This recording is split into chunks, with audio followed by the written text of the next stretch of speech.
Isso aí, sabe o que foi? Foi um comentário de rodapé de uma Bíblia de alguém famoso, nós já detectamos isso, e algumas pessoas copiaram isso e colaram, né? E aí ficou essa crença aí de que se amarrava algum animal na ponta do altar. Não existe isso, tá? Então, era lá fora que o animal era degolado, morto, tirava o sangue, cortava os pedaços, levava. E lá o sacerdote entrava já levando o sangue, depois levando os pedaços do animal. Então era organizado, bem feito, não tinha condição de levar animal lá para dentro. Imagine, olha o tamanho. Se você tirar a parte coberta e a pia, sobra no máximo aí o quê? 15 a 20 metros que vai sobrar. Veja bem, 15 metros, 20 metros por 22,5 ali. Vê se ia caber o tanto de sacrifício que se fazia ali. Não ia caber. Nem os animais, imagine o povo lá dentro. Então não era assim, o povo ficava lá de fora. Então existia o sacrifício de um cordeiro de manhã, um sacrifício à tarde, e existiam os vários outros sacrifícios. Então o ofertante, aquele que queria ofertar alguma coisa, ou aquele que pecou e tinha que ofertar alguma coisa pelo pecado, levava o seu animal, colocava a mão sobre a cabeça e então ia ser feito ali a oferta, ofertando a Deus, levando ao altar de sacrifício aquele sangue. Então isso simboliza o sangue de Jesus derramado na cruz do Calvário. Agora veja bem, as 4 pontas do altar existem várias interpretações. Era passado o sangue nas pontas, então esse juízo que era para vir desde aquela época sobre o povo, então esse juízo era aplacado pelo sangue derramado do animal. Então quando Jesus vem, ele morre em nosso lugar, ele leva nosso pecado, doença, enfermidade, ele leva nossas maldições. Então o juízo que estava determinado para nós sobre o pecado que nós cometemos, né, Jesus levou sobre ele. Agora veja só, Jesus morreu numa cruz. Quantas pontas tem uma cruz? 4. Então olha só, o simbolismo dos chifres então pode ser esse. Então colocava-se sangue nas 4 pontas. Tinha sangue nas 4 pontas aí da cruz? Tinha. Olha lá, numa ponta tinha o quê? A mão de Jesus furada, sangue numa ponta. Na outra ponta, tinha a mão de Jesus furada, olha lá. E lá no pé da cruz, na outra ponta, sangue, o pé de Jesus foi furado. E na outra ponta, a cabeça de Jesus, coroa de espinhos, sujou a cruz de sangue nos 4 pontos. Olha aí, são os 4 pontos do altar de sacrifício. A cruz era o altar de sacrifício, era o altar de holocausto. Então, Jesus morreu na cruz. Olha lá, tem 4 pontas, tinha sangue nas 4 pontas. Então eu prefiro acreditar assim. Agora aqui, na lição, tem aqui uma outra interpretação.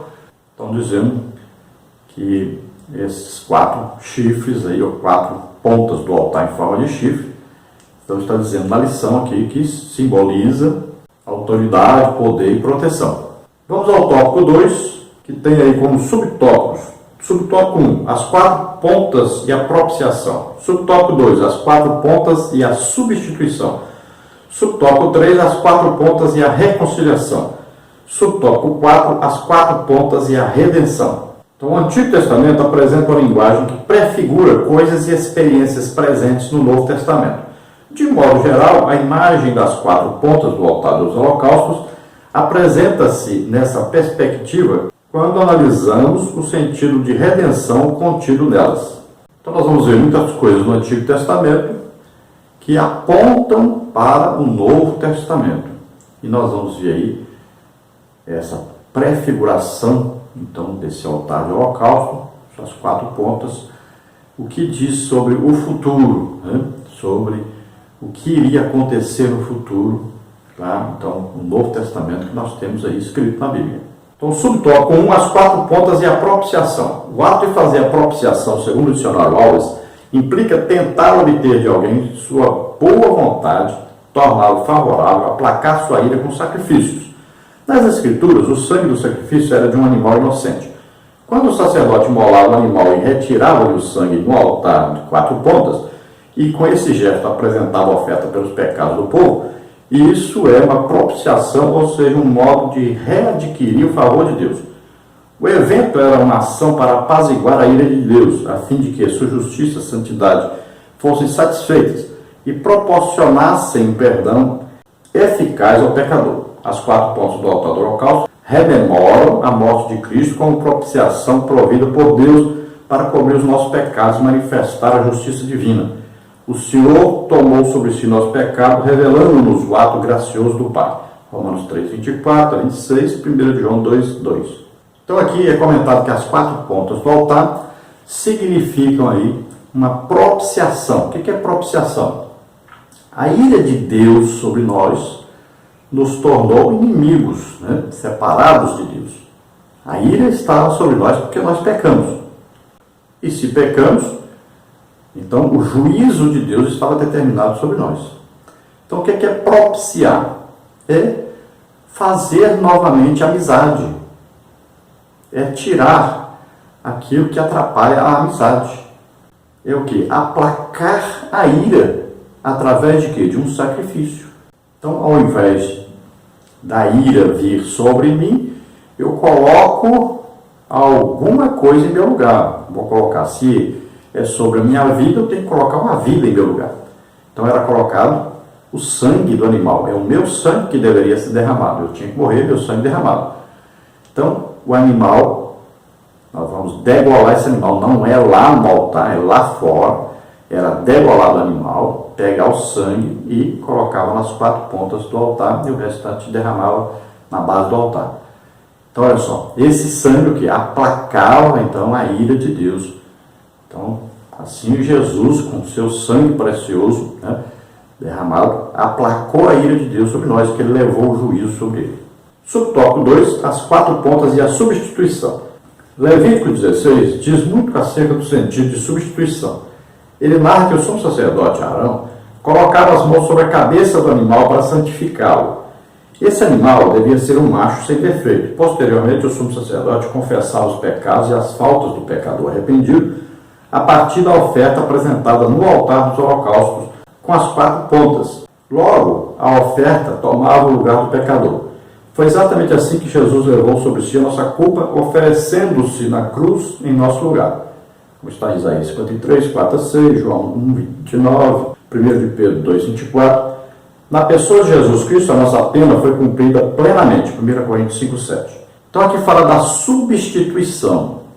Então olha só, substituir é tirar alguém que está no juízo, você tira essa pessoa e você entra no lugar dessa pessoa. Assim como era Isaac ia ser oferecido. O que aconteceu? Tinha um carneiro amarrado lá no mato, e Deus mostrou para Abraão. Então, ele foi lá, seu filho, ele tirou seu filho sobre o altar, que ele já ia matar o seu filho sobre o altar, e ele vai substituir o seu filho por aquele animal. Assim também, o que Jesus fez? Nós tínhamos que estar naquela cruz. Nós tínhamos que morrer na cruz. Nós pecamos, nós ofendemos a Deus. Se você quiser entender isso direitinho, veja Gálatas 3,13. Cristo nos resgatou da maldição da lei, fazendo-se maldição em nosso lugar. Porque está escrito, maldito todo aquele que morrer no madeiro. Então é uma substituição. Então Jesus é como se nós tivéssemos sido pregados na cruz, mas aí Jesus vai e tira cada um de nós da cruz e ele entra em nosso lugar. Então ele fez isso antes de nós irmos para a cruz, ele já foi em nosso lugar. Então ele nos substituiu. Então assim, a nossa condenação não vem sobre nós, porque já veio sobre Jesus. Subtópico 3, as 4 pontas e a reconciliação. O altar era o lugar símbolo da reconciliação de Deus com o povo de Israel.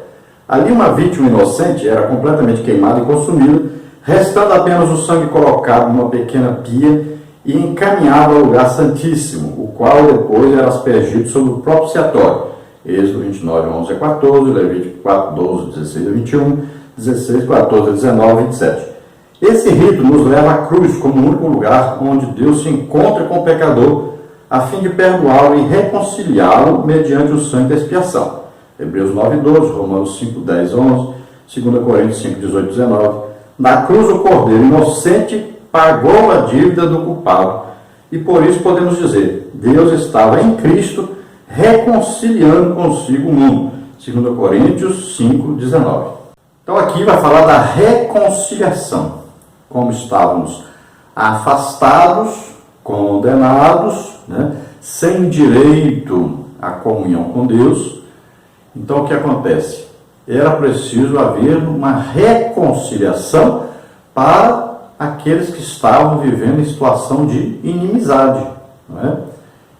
Então, Cristo fez isso, Ele nos reconciliou com Deus. Olha só, Ele nos fez filhos de Deus, pelo seu sacrifício. O que diz a palavra de Deus? Se a semente de trigo caída na terra não morrer, fica ela só, mas se morrer, gera muitos frutos. O que Jesus fez então? Quando Ele morre por nós, Ele torna a cada um daqueles que aceitar o seu sacrifício, filho de Deus. Então aqueles que estavam afastados, que não eram povo, se tornam povo de Deus agora. Se torna filho de Deus. Lá em João diz, olha, veio para que era seus, os seus não receberam, mas a todos quantos o receberam, deu-lhes o direito de serem filhos de Deus agora. Então, antes estávamos afastados, antes estávamos como que separados, brigados, como inimigos. Agora nos tornamos filhos de Deus. Então nós somos reconciliados pelo sacrifício de Jesus Cristo em nosso lugar.